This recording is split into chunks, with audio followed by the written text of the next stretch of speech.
go on.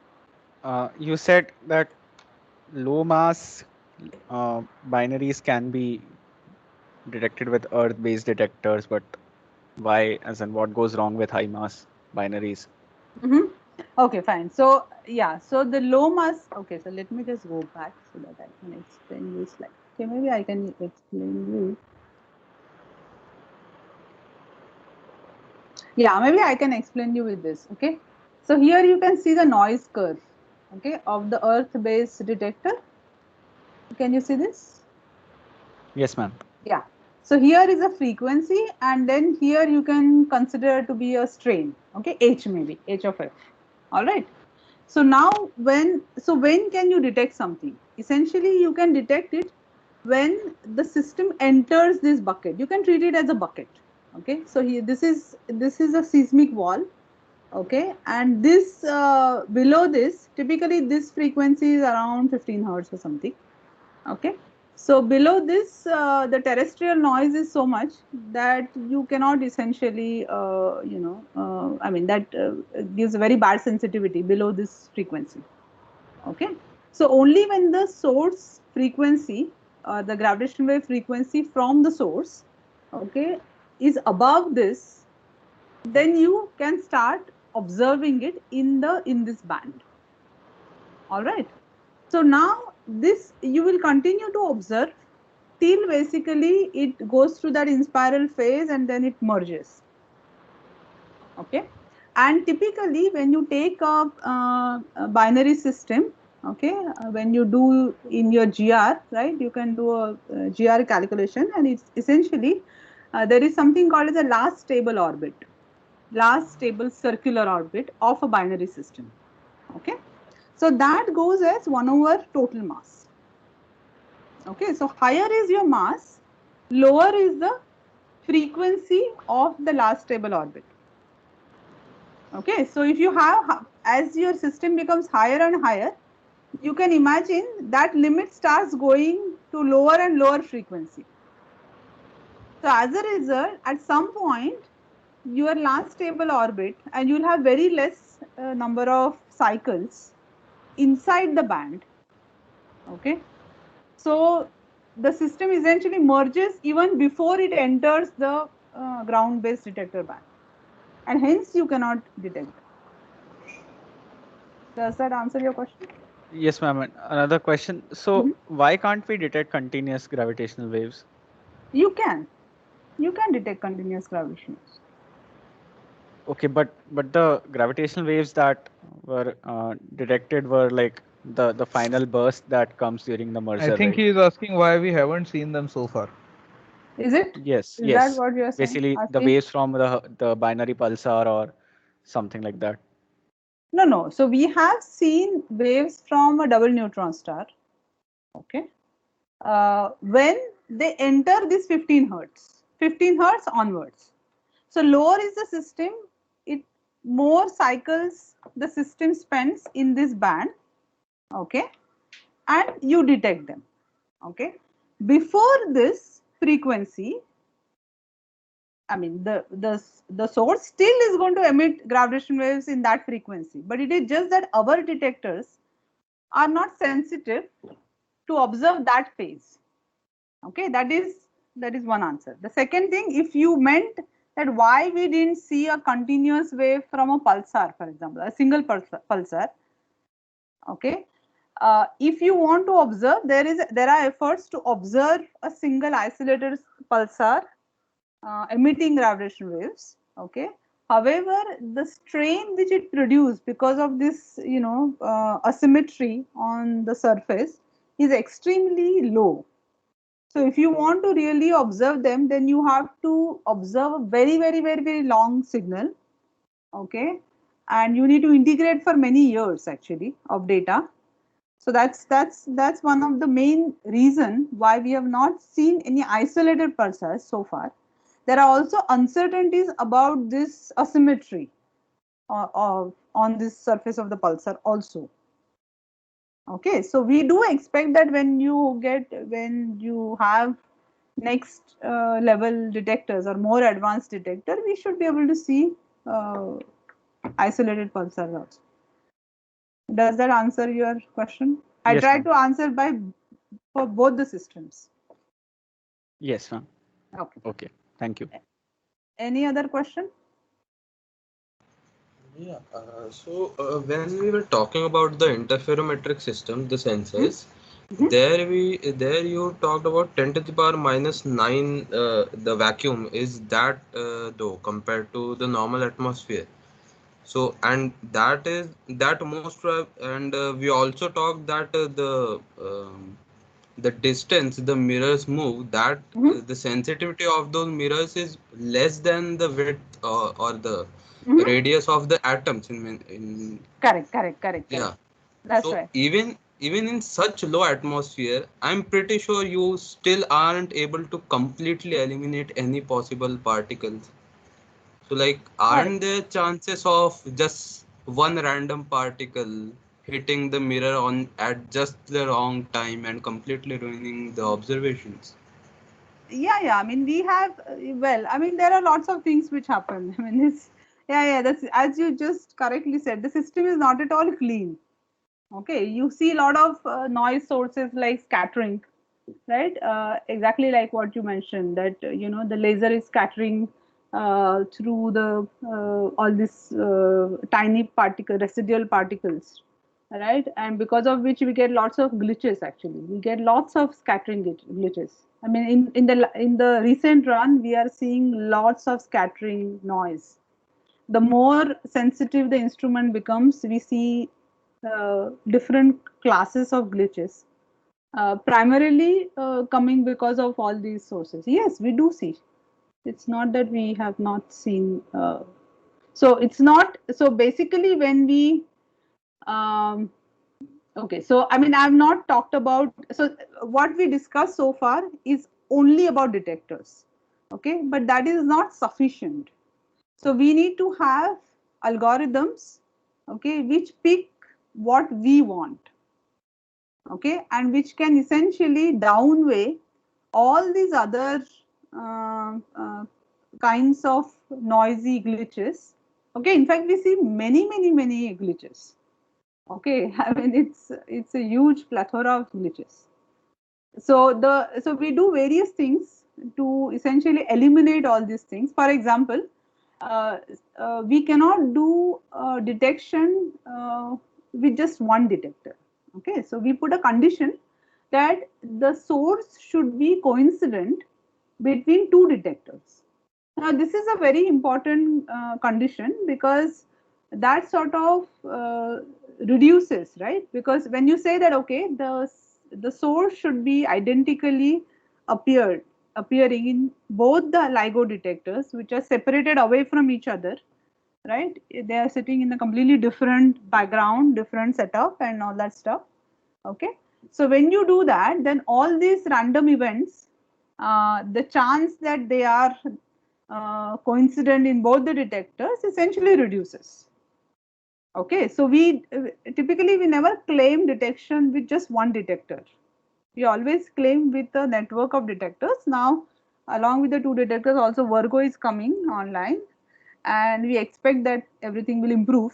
I mean, not only the astrophysics, but also this, what you just mentioned, the elimination of the noisy transients, okay, also will improve. And we have seen that things do improve. Does that answer your question? Yes, ma'am. Sure. Okay. Okay, so should we go ahead? Yes, we can continue. Okay, let me just trying to see where I was. Okay, I was here, right? So this figure is from the classic PRL paper, which made the first discovery of gravitational waves. So you can see the reference here. This is PRL in 2016. Okay, and this was the sensitivity which was achieved by two LIGO detectors. Then you can see, so there is a there are some more details about how much circulating power the Fabry-Pérot cavity had, right? etc. And then this is the light travel time between the two detectors, which we use to essentially develop some vetoes or to develop the background. All right. So what did we observe on 14 September 2015, which was a historical day, and we observed both the detectors, a coincident event which looked the morphology of the event in a time frequency map was is what is shown here. Okay, so you can, and this is a time series basically of the event, and you can see there is large uh, uh, similarity between the two, the event appeared in the two detectors. So the main features of this event was that you could see that as the time progresses, right, the intensity of the signal increased, and then it becomes maximum somewhere here, and then essentially it sort of continues as time progresses, it goes to higher frequency and so on, so forth. Okay. Now this event was initially observed. So we basically, when we do searches, we use different kinds of algorithm, and this event was observed by, just a moment, I think I'm just trying to see why this appeared here. Okay, anyway, basically this was observed by a simple algorithm which just looks at, which maps the data into, let's say, a time frequency map, and then tries to find the pixels which has excess energy and things like that. Okay. All right. So now the question is, what is it that, oops, okay, there is a Lisa has come here. Right. Okay, fine. I think I understand that it's my one slide has been misplaced. Nevertheless, okay. So yeah. So maybe let's come back to this later if anybody has more questions. Okay. Let me just continue. Oops. I think there's some problem.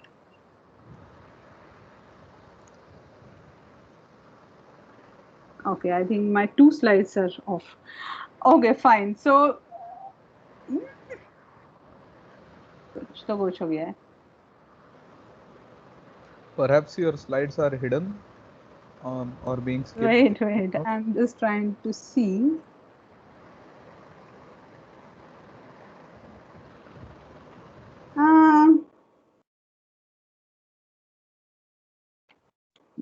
I'm just going to push this below. I think it's okay.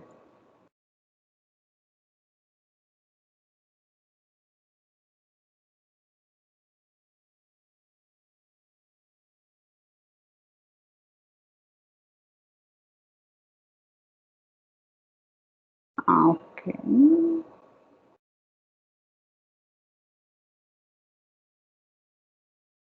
Yeah, I don't know why these slides are here.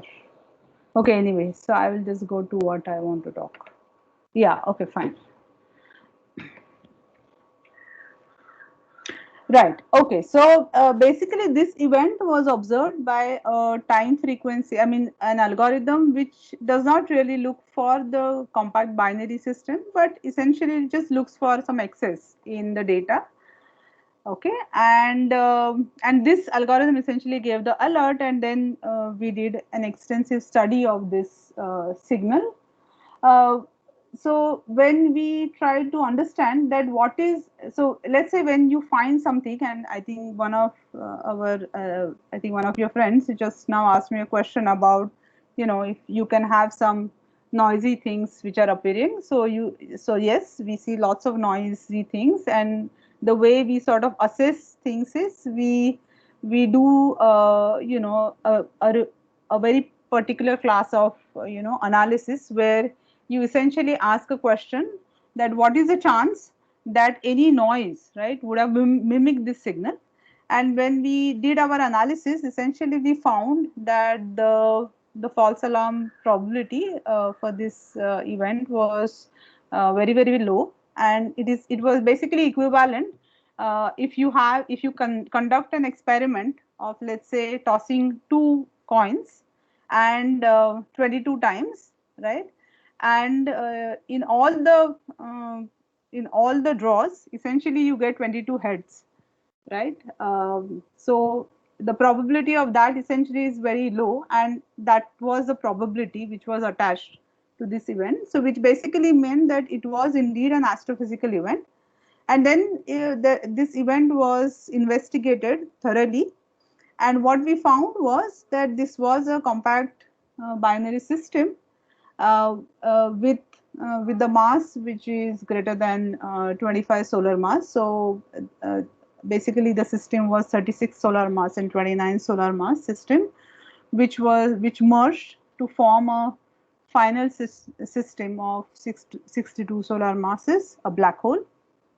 Okay, and that was the one which gave rise to this signal, which was detected in the two detectors coincidentally. Okay, so the signal essentially looked like that, which was later on reconstructed. Okay, this was the original data, and then this is a reconstructed signal. All right. So this was the first discovery, which when the numerical relativist, when we did more thorough observation then or understanding of this event, then what we found was that as the time progresses, if you compute the relative velocity between the two objects, right, then the relative velocity which is shown in green, okay, and you can see that it approaches essentially close to 0.5. So it's highly relativistic object as the black hole separation between the two black holes reduces. Okay. All right. So now the question is, I think my slides are definitely misplaced. Yeah. Okay. Fine. All right. So this discovery essentially in 2 years. So this the discovery was announced in 2016, and this was the fastest Nobel Prize, which was conferred in physics. Right, this was in 2017. Was given to Revise, Barry Barish, and Kip Thorne for the decisive contribution to the LIGO observation. Okay, and then the whole collaboration, the LIGO collaboration, which which consists of 1,000+ scientists, received many prizes after the discoveries. Okay, so this collaboration is quite large collaboration. It's just like the high energy physics collaboration, which with I think by now maybe 19+ countries and scientists all over the world. Right, there is a group in IIT Bombay. We work for the LIGO. We are the member of the LIGO collaboration. So right, so now this happened in 2016, right, and now we are 5 years down the length. So far we have made several observations, and in 5 years we have observed close to 50 compact binary systems. So this is a zoo of them. Okay, so you can see all these blue dots. Basically you can treat, so one system is made up of 3 dots, of course, 3 blue blobs. Okay, and the blue blobs correspond to black holes. So you can see a large, and most of them are essentially binary black hole systems. Okay, you can see there are binary neutron star systems. There are 2 binary neutron star systems which we have seen. With the remnant is in this gap, okay, which we are still not sure what is the final remnant of these systems is. So we observed 2 binary neutron star systems. We have seen one system with a black hole, confirmed black hole, and then another object is just in the gap. Okay, so possibly it is a binary neutron star system, but it's not completely confirmed. I mean, a binary neutron black hole system. Sorry, a black hole neutron star system. Okay, but it's, since this is falling in this gap, it is not very clear whether is this a low mass black hole or it's a high mass neutron star. Okay, so we expect to see many more systems in coming years, but in 5 years we have already seen a plethora of binary black hole systems. I mean, the most massive system, I will talk about it a bit later, is which has the final mass is close to 142 solar mass. So this is, I mean, this is the most confirmed black hole, right? Observed above 100 solar mass. All right. So, so this is all. This is just a summary of the detections we have seen so far. Okay, and of course the story is not over. This is another depiction of the system. So you can see here, right? So this is the primary mass and the secondary mass. I mean, M1 and M2, and this is M1 equal to M2 line, and you can see all these are basically the systems which were observed in the gravitational wave window. And yeah, large, I mean, just to summarize about these systems, I mean, most of the systems are equal mass systems, and we understand that because our detectors are sensitive to observe the equal mass system. They have high luminosity compared to the other unequal mass systems. And you see that there are some I mean, there are few systems which show some asymmetry, and you can probe GR, and you can understand more about the black hole, you know, higher order modes and stuff like that, which I will not get into. Okay, we could observe, we could test Einstein GR with these observations. Okay, and so far everything has been consistent with Einstein's general relativity. So the way we do it is essentially we assume that if you assume that the, let's say, Einstein's theory is correct, then that predicts a particular waveform, and then we try to find the deviations from this waveform in the data, and then if it is consistent, and basically we try to find the inconsistency. Okay, so you assume that the null hypothesis is that everything is consistent, and if we find any deviations, then that is what we report. But so far everything has been consistent. Okay, so I don't know how much, Varun, did you talk about 170817? If so, then I will skip. No, I have not. Okay, fine. So I will just talk about two more events from our 50 odd events. I mean, there are lots of other events which are of interest, but I thought I just decided to choose these two. So the first event was this 170817 system. This was the first binary neutron star observed in the gravitational wave window. So you can see here, so this is the LIGO observation. It's a very beautiful chirp which we see. I mean, it's a beautiful track. This track essentially just captures the evolution, right? Frequency time evolution of the signal in the time frequency window. It just tells you that as time progresses, the frequency increases because the binary orbit shrinks, and then using the Kepler's law, the frequency goes up because the orbital separation is reduced. And then essentially it goes and merges. Okay, so you see a nice track. We call it as a chirp track. Okay. And this was observed in one of the LIGO detectors, and subsequently within 2 seconds there was an alert in Fermi satellite, and this created a lot of excitement in the field. Of course, I mean, and then of course there was, since there was an alert, I mean, there was a big movement. I mean, there was a big follow-up by many astronomical observatories and this was one of the biggest astronomical campaign of observing this event.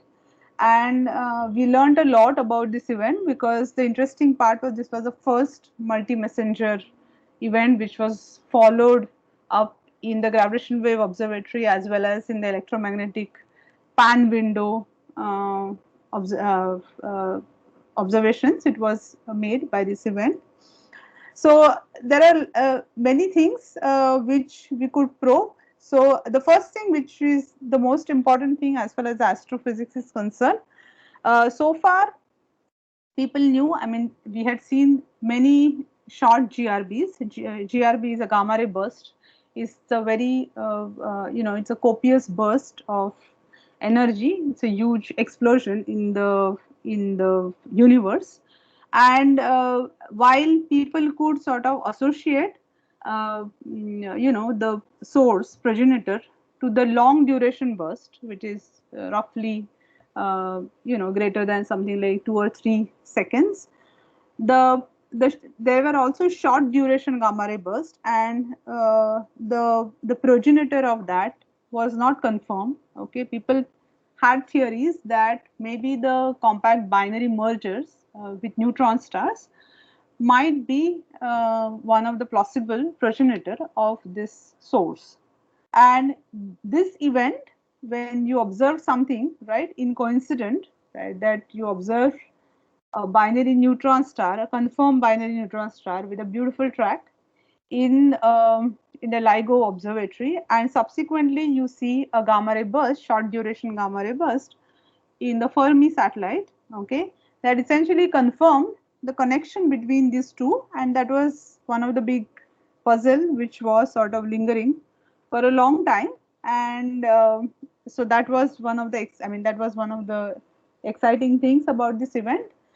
Besides that, we could also do a lot of, we could, for example, probe cosmology with this event. So later on, it was identified that this event is sitting in a galaxy. So there was a galaxy identification of that event took place, which was located at 40 megaparsec.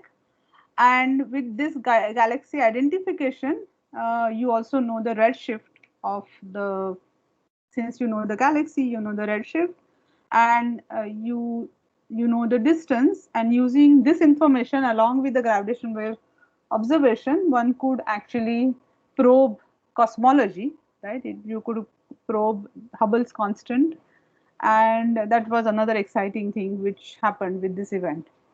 Okay, so this is the contour, what we sort of call, this is H, Hubble's constant, okay, which decides the expansion of the universe, and we could probe that with this event. Right. So so we could, of course, with 170817, we could probe Hubble's constant. We have also gathered more information about the Hubble's constant, combining all the black hole binary mergers observed so far, and we have improved the Hubble's constant measurement with the gravitational wave observations so far. Right. So besides that, this binary is also called as a golden binary. Okay. The main reason behind this is that essentially using when this was observed in different windows, okay, there was this heavy element puzzle, right? That is, where are the, all these heavy elements which we find, okay, from where they have come. And neutron star, so one was the supernova explosion was one possible source, but it was not very clear. It's not whether, whether the amount of heavy elements which you observe, can you pinpoint all of them, the entire fraction to that is not very clear. And with this neutron star mergers, the observations could show that there was a synthesis of heavier elements in this merger, and that also sort of shone some light on the heavy element puzzle. Okay, fine. So with that, I'm going to talk about one more event. So this was about the neutron star binary event, which was interesting. The first black hole binary merger I already talked about, and the last event which I'm going to talk today is about the most massive black hole binary observed so far. This was observed in the last observation run. So LIGO Virgo has by now we have finished 3 observation runs. Okay, and this was announced, the discovery of this was announced in last September. So this was the interesting part of this system was this is the most short duration burst event which we observed amongst all these 50 events. Okay, it's the most distant source we have seen so far. So it's located roughly at 5 gigaparsec, and this is made up of two black holes. Both of them are pretty massive. Okay, so one is 85 solar mass and another is 66 solar mass. Okay, they are very massive black holes, and which produced a black hole with 142 solar mass. Now there are a few peculiarities of all these black holes. First of all, when we talk about stellar evolution, okay, uh, the experts believe that you cannot have systems. So before the in fact before the gravitational wave astronomies, uh, using X-ray or any other electromagnetic observation, they have never found a black hole about 25 solar mass. Okay. Now with the gravitational wave astronomy, we started observing black holes in the binary system above that 25 solar mass. So we knew that these black holes exist, and now, yeah, now we have found many of them. All right. Now the question is how these black holes are formed. So when you talk about black holes, essentially they are formed as the end stage of your stellar evolution, right? And if you look at the evolutionary models, then using evolutionary models, if you have object which is too massive, that cannot really produce black hole because there are some instabilities when you have too massive black hole. Okay, because of which it cannot basically, it sheds out a lot of mass in the process. Okay, because of these instabilities, and as a result you cannot really form a stable black hole between let's say mass between let's say 65 solar mass and 120 solar mass. So people believe that you cannot have black holes between these two ends, 65 to 120. Okay, and if you have very massive object, then because of the gravity, it can just collapse to black hole, and as a result, you can have black holes above 120 solar mass. Okay, now this particular system which we observed had black holes, had component masses 85 solar mass and 66 solar mass. So the primary black hole, which is 85 solar mass, falls well within this gap, okay, of the predicted gap, mass gap of black hole. Okay, and as a result, that this source becomes more interesting because that essentially, I mean, there are questions that how this 85 solar mass black hole must be formed. Okay, I mean, is it, yeah, I mean, do we have to question all those theories, or maybe it is formed due to the merger of another black hole? For example, this is this question mark here, that maybe there was another system, remnant of that is maybe 85 solar mass. Okay, similarly even this fellow is on the boundary, so maybe that was also formed due to the merger. And if that is the case, then this is essentially the second generation black hole.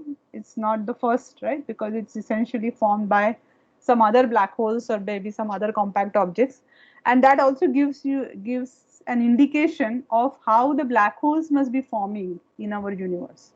And hence this system becomes very, very, very interesting.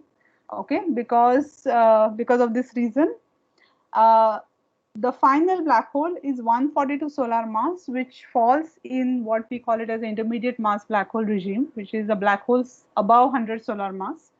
And this system is the first confirmed evidence of the intermediate mass black hole itself above, let's say, 100 solar mass and below 1000 solar mass. Okay.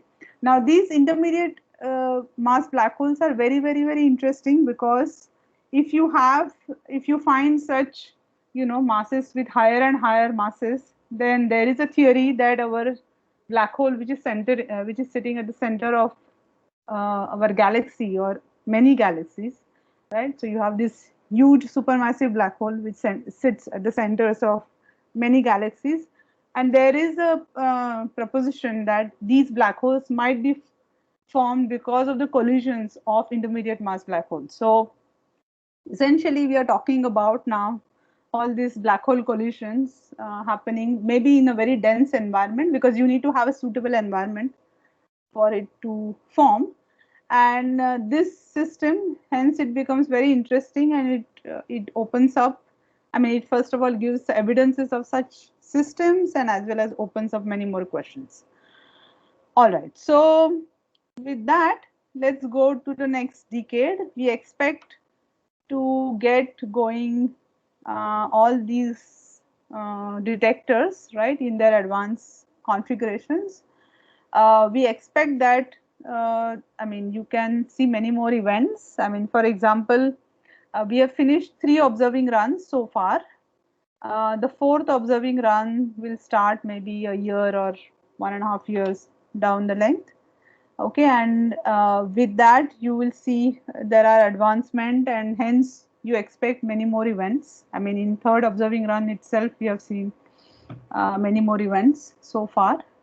So we think that in a decade or so, this sky, which is currently I have not filled with any colors, I mean, this is a depiction of what we see in this window, and we expect that in the next decade there will be some depiction of this of gravitational wave sources in this window. Okay, so with that I'm going to stop here. Okay, I have not talked about space detectors, etc. If you guys have any questions, you can raise. I have put some links. So for example, there is a game you guys can play. It's called as a Black Hole Hunter game. Okay, it is essentially, yeah, I mean, it's just a game. So you should just go and find by yourself what it is. There is a gravitational wave open science page which you can go and have a look. I mean, there are lots of tutorials, lots of videos. Yeah, there is open data, so we always release the data once we find something, and so that you guys can play. Anybody can access the actual data of all these binary black hole events. And then there is also public alerts which we give out. So of course the 3rd observing run is over, but when the next run will start, you can actually subscribe to that so that you can get alert. And I think with that I'm going to stop. Okay, if you have any questions, I can take them.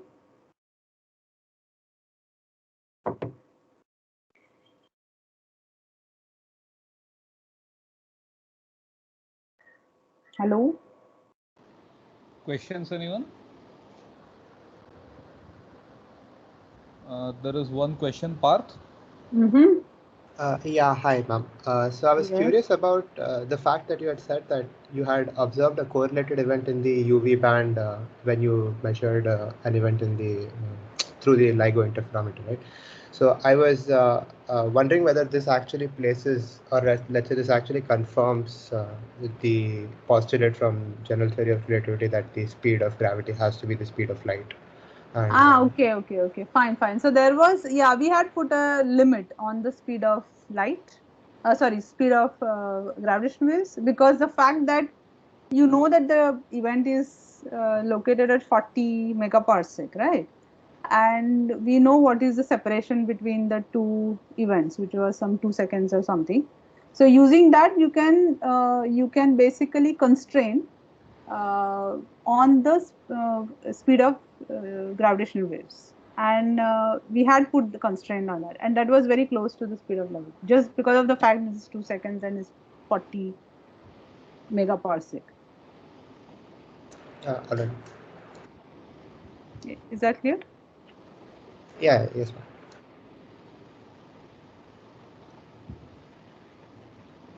Ma'am, Yes. 66 and 85, they add up to 151. So what happened to 9 solar masses?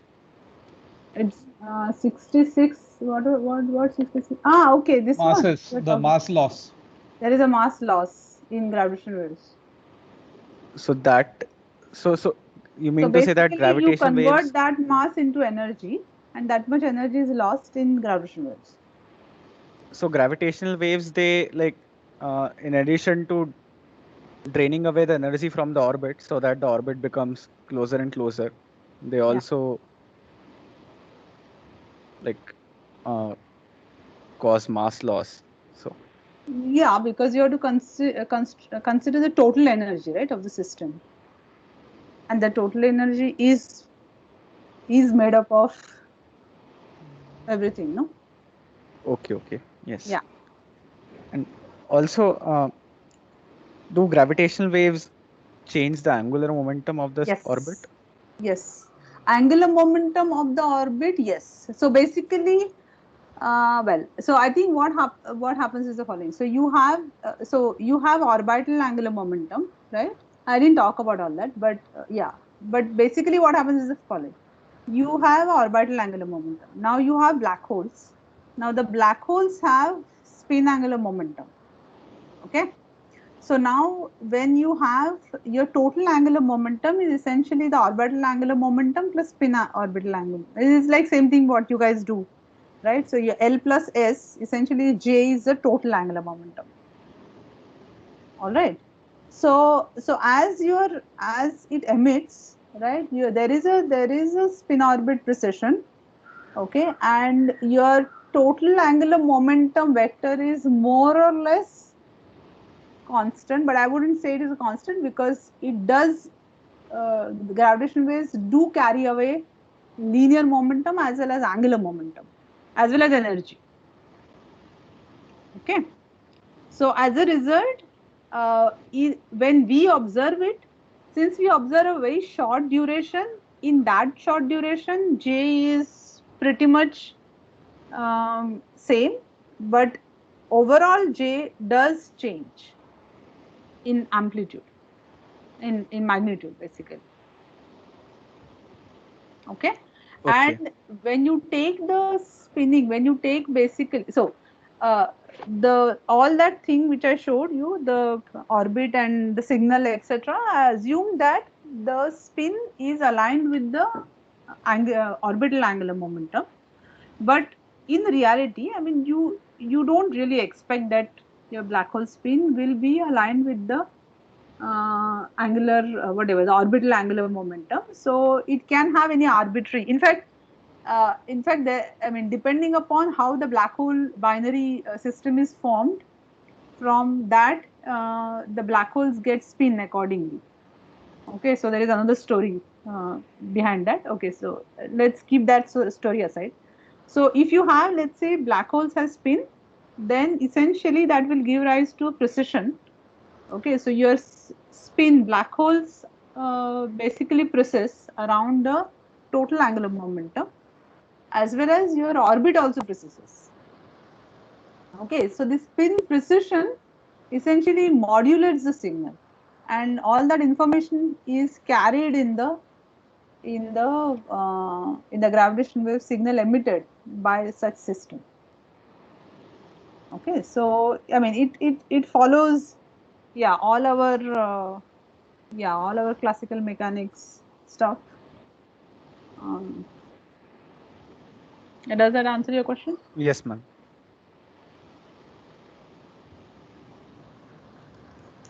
Okay, ma'am. So I wanted to add to Himanshu's question here. When we talked about the mass that is shared when say two black holes or two neutron stars are merging, Mm-hmm. so is it just completely from the gravitational waves, or is it just pure mass expulsion as well? What do you mean by that? Uh, like uh, like say if say two stars are Yeah, but here there is colliding no with each mass, other. right? No. Hmm. We are talking about black holes here. Yeah. So, So there is no no mass mass. is So there like is expelled basically expelled. no. There is no expulsion. Okay, so when you talk about what you are, this question is more relevant for the neutron star binaries. Yes, there would be some expulsion or something, right? But in case of black holes, there is no mass. What is there is essentially is a energy. Okay, there is an equivalent energy which is carried away. Okay, and one more thing. When we were talking about the first event, the Yeah. two merger of the two neutron stars, Uh, there you said that you observed creation of heavier elements. You mean the BNS event? Yeah, I guess. I Binary think it was transfer event. 17 or 18. That. 17. Correct. That's true. Yeah. Yeah. So that was when it was no. This was not observed in the gravitational wave window. You cannot observe it in gravitational wave window. Okay. This was observed in the electromagnetic window. No, my second question is completely unrelated to the first one. Mm-hmm. Okay. So So what is here, the like question? as you said, that heavier elements were neutron star merger produce heavy elements in our universe. This we kind of observe. Now, but aren't neutron stars supposed to be made up of, well, just neutrons? So how are elements there? Yeah. So essentially, it emits a huge amount of neutrons. Okay. And these neutrons are used to synthesize the heavier elements. Okay, so Yeah. the expelled kind of neutrons do form heavier elements during the Yes. merge. Yeah. They are Yeah. used in synthesis. Yes. Okay. Yeah. Got Okay. it.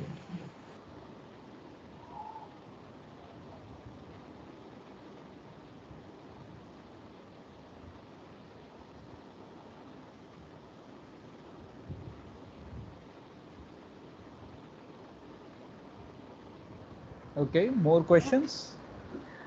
Right. Uh, Okay. If they have any questions, they can they can always send an email to me. Of course. Awesome.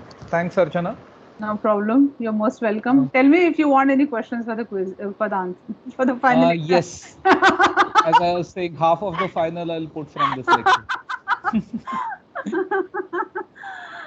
All right. Okay. Fine. Okay, so Okay. I will. Bye. All the best to all of you. Thanks a lot. Good day. Yeah. Sure. Bye all. Bye.